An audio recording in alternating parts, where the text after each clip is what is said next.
ഹിരണ്യാക്ഷനെ കൊന്ന സമയത്ത് ഹിരണ്യകശിപുവിന് വല്ലാണ്ട് സങ്കടമായി, ദിതി വല്ലാണ്ട് കരച്ചിലായി, മകൻ മരിച്ചു. ഹിരണ്യാക്ഷൻ്റെ ഭാര്യയുടെ പേരാണ് രുഷാഭാനു.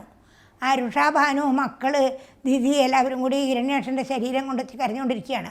ആ സമയത്ത് ഹിരണ്യകശിപു അവിടെ ചെന്നിട്ട് പറയും, നിങ്ങളാരും ദുഃഖിക്കണ്ട, ഞാൻ എൻ്റെ അനിയനെ കൊന്ന വിഷ്ണുവിനെ ഞാൻ കൊല്ലും, അതുകൊണ്ട് നിങ്ങളാരും ദുഃഖിക്കണ്ട, അതുകൊണ്ട് സമാധാനിപ്പിക്കും. എന്നിട്ടൊരു വേറൊരു രാജാവ് മരിച്ചിട്ട് ഭാര്യ മക്കളും കരയുമ്പോൾ യമൻ തന്നെ അവിടെ കുട്ടിയായിട്ട് വന്ന് സമാധാനിപ്പിച്ചു എന്നൊക്കെ ഒരു കഥയൊക്കെ പറഞ്ഞു കൊടുക്കുന്നുണ്ട്. അങ്ങനെയൊക്കെ സമാധാനിപ്പിച്ചിട്ട് ഹിരണ്യകശിപു പറയും, എനിക്ക് ഇപ്പോഴുള്ള ഈ ശക്തി മാത്രം പോരാ, ദേഹശക്തി മാത്രം പോരാ, തപശക്തി കൂടി വേണം, എന്നാലേ ഈ വിഷ്ണുവിനെ എതിർക്കാൻ കഴിയുള്ളൂ. അതുകൊണ്ട് ഞാൻ തപസ് ചെയ്യാൻ പോവുകയാണെന്ന് അനിയൻ്റെ ഭാര്യയോടും മക്കളോടും അമ്മയോടും ഒക്കെ പറഞ്ഞിട്ട് മന്ദരപർവ്വതത്തിൽ പോയിട്ട് അവിടെ തപസ് ചെയ്യുകയാണ്. ബ്രഹ്മാവിനെ കുറിച്ചാണ് തപസ് ചെയ്യുന്നത്, വിഷ്ണുവിനെ ശിവനെയൊന്നുമല്ല, ബ്രഹ്മാവിനെ തപസ് ചെയ്യും. അങ്ങനെ കുറേ കാലം നിന്ന് ഒറ്റക്കാലുമ്മൽ നിന്നുകൊണ്ട് ഒരു വരലുമ്മൽ നിന്നുകൊണ്ട് തപസ് ചെയ്തിട്ട് പുറ്റു വന്ന് ദേഹമൊക്കെ മൂടി അതിൻ്റെ മുകളിൽ ചെടികളൊക്കെ മുളച്ചു, മരങ്ങളൊക്കെ വന്ന് വലുതായി, വള്ളികളൊക്കെ വന്ന് പടർന്നു. അങ്ങനെ ഹിരണ്യകശിപുവിനെ കാണാനേ ഇല്ല. അങ്ങനെ കുറേ കാലം കഴിഞ്ഞപ്പോൾ ഇതിൻ്റെ ഉള്ളിൽ നിന്ന് ഈ ഓം എന്നുള്ള ഈ മന്ത്രം മാത്രം ഇങ്ങനെ ഉറച്ചു കേൾക്കാം. തലയിൽ കൂടെ ഹിരണ്യാക്ഷൻ്റെ തലയിൽ കൂടെ പുകയൊക്കെ വന്നു തുടങ്ങി അവസാനം. അങ്ങനെയൊക്കെ ആയപ്പോൾ ദേവന്മാരെല്ലാവരും കൂടിയിട്ട് ബ്രഹ്മാവിനെ ചെന്ന് കണ്ടു പറയും, ബ്രഹ്മാവിനെയാണ് തപസ് ചെയ്യുന്നത്, ഈ തപസ് ഇളക്കിയില്ലെങ്കിൽ ലോകം മുഴുവൻ ഇപ്പോൾ ഇവൻ്റെ ശക്തി കൊണ്ട് നശിക്കുമെന്ന് പറഞ്ഞപ്പോൾ ബ്രഹ്മാവ് ആകാശത്തിൽ വന്ന് ഹിരണ്യകശിപുവിൻ്റെ മുമ്പിൽ പ്രത്യക്ഷമാവും.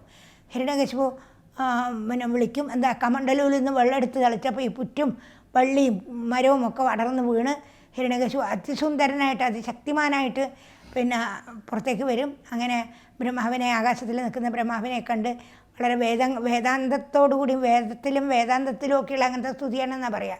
അങ്ങനെ ബ്രഹ്മാവിനെ സ്തുതിക്കും ഗംഭീരമായിട്ട്. എന്നിട്ട് ബ്രഹ്മാവ് ചോദിക്കും, നിൻ്റെ സ്തുതി എനിക്ക് വളരെ ഇഷ്ടപ്പെട്ടു, നിനക്ക് എന്താ വരം വേണ്ടത് ചോദിക്കുമ്പോൾ പറയും, എനിക്ക് മരിക്കാതിരിക്കണം, അതാ വരം വേണ്ടത് പറയും. അപ്പോൾ ബ്രഹ്മാവ് പറയും, അത് പറ്റില്ല, അങ്ങനെ ഒരു വരമില്ല, മരിക്കാതിരിക്കാൻ, ജനിച്ചാൽ പിന്നെ മരിക്കാതിരിക്കാൻ പറ്റില്ല, മരിക്കാതിരിക്കുന്നൊരു വരം കൊടുക്കാൻ പറ്റില്ല. അപ്പോൾ പറയും, എന്നാൽ എന്നെ അകത്തുനിന്ന് കൊല്ലരുത്, പുറത്തുനിന്ന് കൊല്ലരുത്, ആ മനുഷ്യൻ കൊല്ലരുത്, മൃഗം കൊല്ലരുത്, രാത്രി കൊല്ലരുത്, പകൽ കൊല്ലരുത്, ആയുധം കൊണ്ട് കൊല്ലരുത്, കൈ കൊണ്ട് നനഞ്ഞതുകൊണ്ട് കൊല്ലരുത്, ഉണങ്ങിയതുകൊണ്ട് കൊല്ലരുത്, ജീവനുള്ളതുകൊണ്ട് കൊല്ലരുത്, ജീവനില്ലാത്തതുകൊണ്ട് കൊല്ലരുത്, ഇങ്ങനെ കുറേ പറയും. അതൊന്നും എനിക്ക് പാടില്ല, അങ്ങനെ ഒരു വരം തരണം പറയും. ഈശ്വര സൃഷ്ടിയിലുള്ളതൊന്നും എന്നെ കൊല്ലാൻ പാടില്ല, ബ്രഹ്മ സൃഷ്ടിയിലുള്ളതൊന്നും എന്നെ കൊല്ലാൻ പാടില്ല. അങ്ങനെയൊക്കെ പറഞ്ഞു. ശരി, തഥാസ്തു പറഞ്ഞ് വരം കൊടുക്കും ബ്രഹ്മാവ്. അങ്ങനെ ബ്രഹ്മാവിൻ്റെ അടുത്ത് നിന്ന് വരവും മേടിച്ചിട്ട് ഹിരണ്യകശിപു കൂടുതൽ ശക്തനായിട്ട് ലോകം മുഴുവൻ പിടിച്ചടക്കി അങ്ങനെ നടക്കുകയാണ്. ആ സമയത്ത് ഹിരണ്യകശിപുവിൻ്റെ ഭാര്യയാണ് കയാധു എന്നാണ് ഭാര്യയുടെ പേര്, കയാധു. അതിൽ 4 ആൺമക്കളുണ്ടാവും. ഹ്ലാദൻ, അനുഹ്ലാദൻ, പ്രഹ്ലാദൻ, ഒരു ഹ്ലാദനും കുട്ടിയാണ്. 4 ഹ്ലാദന്മാരാണ്. ഒടുക്കത്തെ കുട്ടിയാണ് പ്രഹ്ലാദൻ. ഈ പ്രഹ്ലാദനെ ഗർഭത്തിലാണ് ഈ ദേവാസുരന്മാർ ഒരു യുദ്ധം ഉണ്ടാവും. ദേവന്മാർ ഇവരുടെ അസുരന്മാരോട് യുദ്ധത്തിന് വരും. അപ്പോൾ ഹിരണ്യകശിപു അസുരന്മാരുടെ കൂട്ടത്തിലാണല്ലോ. അപ്പോൾ യുദ്ധത്തിൽ ഇവരെയൊക്കെ തോൽപ്പിച്ചിട്ട് ദേവന്മാർ ജയിക്കും. ആ ദേവന്മാർ ജയിച്ച സമയത്ത് ഈ ഇവരെയൊക്കെ സ്ത്രീകളെയൊക്കെ പിടിച്ചു കൊണ്ടുപോകും ദേവന്മാർ. ആ സമയത്ത് ദേവേന്ദ്രൻ ഈ കയാധുവിനെ പിടിച്ചു കൊണ്ടുപോവാണ്, ഹിരണ്യകശിപുവിൻ്റെ ഭാര്യയെ കയാധുവിനെ. അപ്പോൾ ഈ പ്രഹ്ലാദൻ വയറ്റിലാണ്. അപ്പോൾ പിടിച്ചു കൊണ്ടുപോകുന്ന സമയത്ത് ഇവൾ ഉറച്ച് കരയുന്ന സമയത്ത് നാരദൻ കേൾക്കും. നാരദൻ കേട്ടിട്ട് വന്നിട്ട് പറയും, ദേവേന്ദ്രൻ നീ എന്താ ചെയ്യുന്നത്, ആരെയായി കൊണ്ടുവന്നത്? ഇത് ഹിരണ്യകശിപുവിൻ്റെ ഭാര്യയാണ് കയാധു, ഞാൻ ഇവളെ കൊണ്ടുപോവാണ്. ഇവളുടെ ഗർഭത്തിൽ ആ ഹിരണ്യകശിപുവിൻ്റെ ഒരു വിഷവിത്ത് വളരുന്നുണ്ട്, അതിനെ നശിപ്പിച്ചിട്ട് ഞാൻ ഇവളെ വിട്ടോളാം, ഇവളെ ഒന്നും ചെയ്യില്ല, സ്ത്രീകളെ കൊല്ലാൻ പാടില്ല എന്ന് എനിക്കറിയാം, ഞാൻ ഇവളെ ഒന്നും ചെയ്യില്ല, അതുകൊണ്ട് ഈ വിഷവിത്തിനെ നശിപ്പിച്ചിട്ട്. അപ്പോൾ പറയും, അത് വിഷവിത്തൊന്നുമല്ല, മഹാഭാഗവതനാണ് അതിൻ്റെ ഉള്ളിൽ കിടക്കുന്നത്, ഇങ്ങോട്ട് വിട്ട് തന്നേക്കോ, ഞാൻ കൊണ്ടുപോയിക്കോളാം അവളെ എന്ന് പറയും. എന്നിട്ട് നാരദൻ കയാധുവിനെ ദേവേന്ദ്രൻ ഇത് കേട്ടപ്പോഴേക്കും പേടിയാവും, ഭഗവത് ഭക്തനാണ്, ഇതിനുള്ളിൽ നിന്ന് കേട്ടപ്പോഴേക്കും വേഗം ഈ കയാധുവിനെ പ്രദക്ഷിണം വെച്ച് നമസ്കരിച്ച് വിട്ടുകൊടുത്തിട്ട് പോകും ദേവേന്ദ്രൻ.